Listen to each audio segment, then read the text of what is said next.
We just have to take it with a grain of salt with Yeah. that. So That's crazy. so that was two of the ones I could think off top. That was kind of crazy stories, but I done heard some wild stories, man. Mostly when people was younger though, that they had to just get through and just, you know what I'm saying, deal with it and move on. Yeah, and it's good too that people are still having those conversations, even if it doesn't necessarily go viral, or it's Exactly. still an outlet for someone to be honest and have it open, and let maybe their inside they may feel like they've helped someone. Yep. And that may in turn make them still get some relief out of it. Exactly. It's good. Exactly. Just like I told you before the show, though, like we therapists without even knowing it. So it don't matter how many people seen it. It's just by them getting it out and being able to talk to someone. I can't be, bro. I'm the crazy one. How am I supposed to be the therapist when I'm the nutcase? I'm telling you, but I'm pretty sure most therapists have been through a lot of things. You know what I'm saying? Because you have to deal with all that. Yeah. Well, look, I'm gonna tell you this. See, this is how crazy I am. My list of questions for the ladies. Ultimately, we're still gonna do the same thing I'm doing here, chopping it up beforehand or whatnot. But they're gonna have a line of questions that is gonna be like, "What are some of your red flags?" Tacos are Mexican. You can't choose Mexican because that's not tacos. You get one or the other. And then we're gonna go in. Why can't I have cake? Because and eat it too. That we're gonna break this stuff down. What is healthy improvements for men? Does a man's tone really affect a woman's emotional response?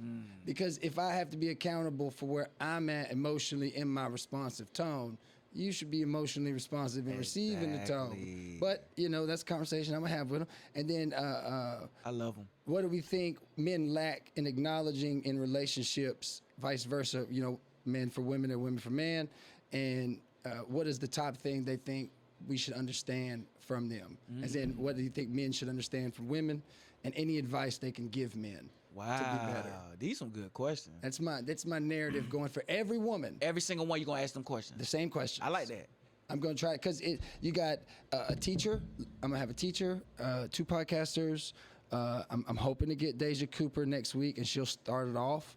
And then Ashley Williams. So I've got 5 or 6 ladies. I got a couple Beverly's Body Butter. I got her as well. Shea Butter. She does all the events. She's always around the comedy shows and all that stuff. So I want different, older, younger. Opinions. You know what I'm saying? Yeah, and they are black women, so they gonna give me a straight. You know what I'm saying? Exactly, straightforward. Those some good questions too, man. Because like them different type of questions that's gonna really get their opinion of how they think how men feel. Like, you know what I'm saying, or what they think we need to bring to the table, or so I like them. I like them questions because I think them are questions all men want to know the answer to. Right? Because if I'm gonna deal with it and I can't get nowhere here with it, I got to find some way else that's gonna answer that question for me to be able to deal with it. That's what I tell like a lot of women. Like, a lot of men probably cheat or whatever or step out. Not saying it's a great thing or excuses at all. It's because it's something that you might not be doing that they trying to get it from something else. Yeah. Most women do it because they probably either they hurt, but they still feel a certain way about that person. Like they gonna feel a certain way about whoever they finna to go step out with. Well, they say emotionally. I've heard a phrase where, and this is not a conversation, not women. This is just a good faith conversation of just man. Oh yeah.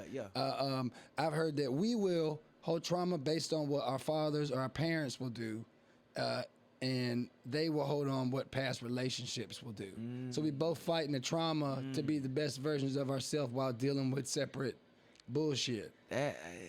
Yeah. I don't know. I don't know about that. Like, only thing I don't know about is the parent situation, because I never like deal with situation based on how my parents did. Well, you might do it though without even realizing it. Yeah, that's true too. That's true too. So, but women doing that, yeah, I can see that. I feel like I've gotten more shit for being who I was in a relationship. Facts. By some opinion of a past thing than what we thought we was on the same page about versus. Bruh. But at the same time, I can admit that my own bullshit with my past family trauma gets my mouth in a lot of trouble sometimes facts. too. So. Exactly.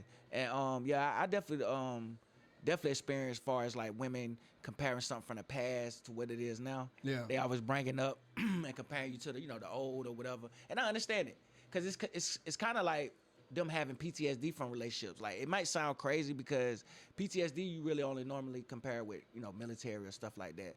But a lot of women have trauma, bro, from a lot of abuse. Yeah, I can see that. Yeah. A lot of mentally abuse, physically abuse. Yeah. Just hearing their stories and stuff like that. So they'll carry on to the next. Yeah. And it's hard for them to get over it. And now they putting you in that same boat. So well, let me ask you just as one question. Just not blaming them at all, because I don't want to. I only.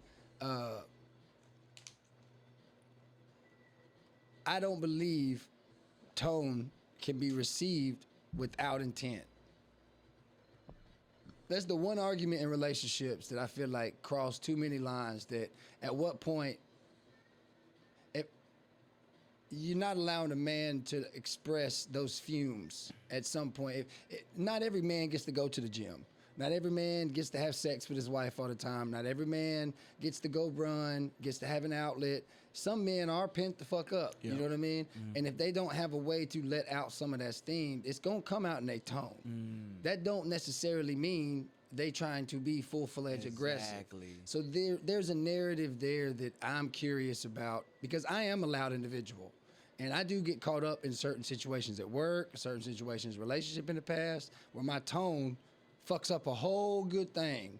And it's like, well, fuck it. Now you just showing me the signs I was supposed to see, but we here nor there. I do think, though, that the male tone is a misconception, but I also think that some men use it in the wrong way to where... I think they overuse it. It is something to be alerted by. Yeah. But it ain't everybody's intent to be aggressive. Exactly. Yeah, you're right. So basically you're saying like women should be, well, not should be, but don't look at everything so aggressively, like, because we coming from sometimes, like, again, you just explained it. A lot of times we don't have other places to put our issues or stress or anything. No outlets at all. Some dudes don't have that. So when it comes out, like, don't take it as it's just all aggression towards you or whatever. It's really not even always towards that individual. It's just what somebody particularly been through as well. I mean, I know from my circle, I can pull out of 10 people, I'm not the loudest. And I damn sure ain't the most one that's loud regularly. You know what I mean? So, like, it's not like we're obscene that men are just loud at times. You have characters that like to have that sort of energy when they get excited, when they get worked up. I done see too many basketball games where I thought some shit was about to pop the fuck off and motherfuckers walk away because it's just energy that I didn't perceive. So I feel like those moments that it's just something I want to touch base with women on. So I'm still going to try and give the same respect of them being interviewed and have fun and everything, but I'm going to try to... pick their brains a little bit. I like that. Those some good questions. And you asked me, like, do I prepare differently from each female guest and all that? Sometimes I do try to ask them the same questions just to get different opinions, though. You know what I'm saying? And again, they might tell a similar story, but it's from a different perspective. So, you know what I'm saying? That's what I love about it. It's like, y'all got a lot of similarities, man, but it's from a different perspective because you didn't live with her. You didn't come from that type of parent or have these type of cousins or uncles or whatever. But you went through probably a similar situation. It's just similar things happen around it. If we went, I don't know if I ain't never been up north to the Bronx or nothing like that. I have. All right, so if you go up there and a wide body babe comes up with a deep ass voice, sounding like she's a muffler cut off from the back, and that's the same thing to me. I should be able to feel some type of way of fear with that, because you're not gonna want to go to. Brave man takes her to bed.